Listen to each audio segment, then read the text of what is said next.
कुछ मुद्दों पर मैं आप लोगों को आयोग की तरफ से बताना चाहूँगा।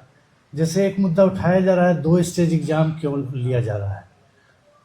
और एक सज्जन को मैंने कहते सुना कि बिहार ऐसा पहला स्टेट होगा जो 2 स्टेज एग्ज़ाम ले रहा है टीचर्स रिक्रूटमेंट में। ये सब बिल्कुल गलत बात है।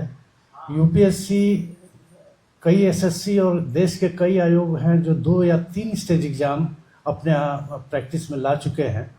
वो हर एग्ज़ाम या तो 2 स्टेज में लेते हैं या 3 स्टेज में लेते हैं। जैसे यूपी पीएससी और गुजरात जो है वो 2 स्टेज एग्ज़ाम लेता है, कोई भी एग्ज़ाम उनका सिंगल स्टेज नहीं है।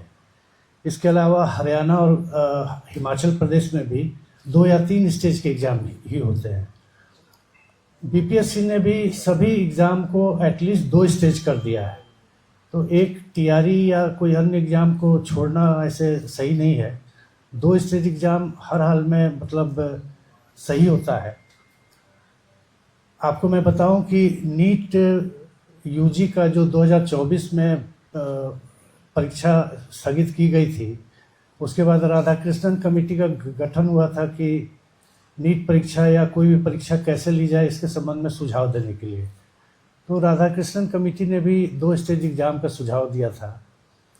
आपको पता है कि परीक्षा में कदाचार या किसी तरह की बात होती है तो उसकी आर्थिक अपराध इकाई जांच करती है। आर्थिक अपराध इकाई से भी हमें ये एक सुझाव प्राप्त हुआ है, कई बिंदुओं पर सुझाव प्राप्त हुआ है। उसमें भी यह मेंशन किया गया है कि सभी एग्ज़ाम को 2 स्टेज कर दिया जाए, कम से कम 2 स्टेज। तो आयोग में सम्यक विचार उपरांत ये ये नियम पारित हो चुका है कि कोई भी एग्ज़ाम 2 स्टेज से कम का नहीं होगा, 2 या 3 स्टेज का ही होगा।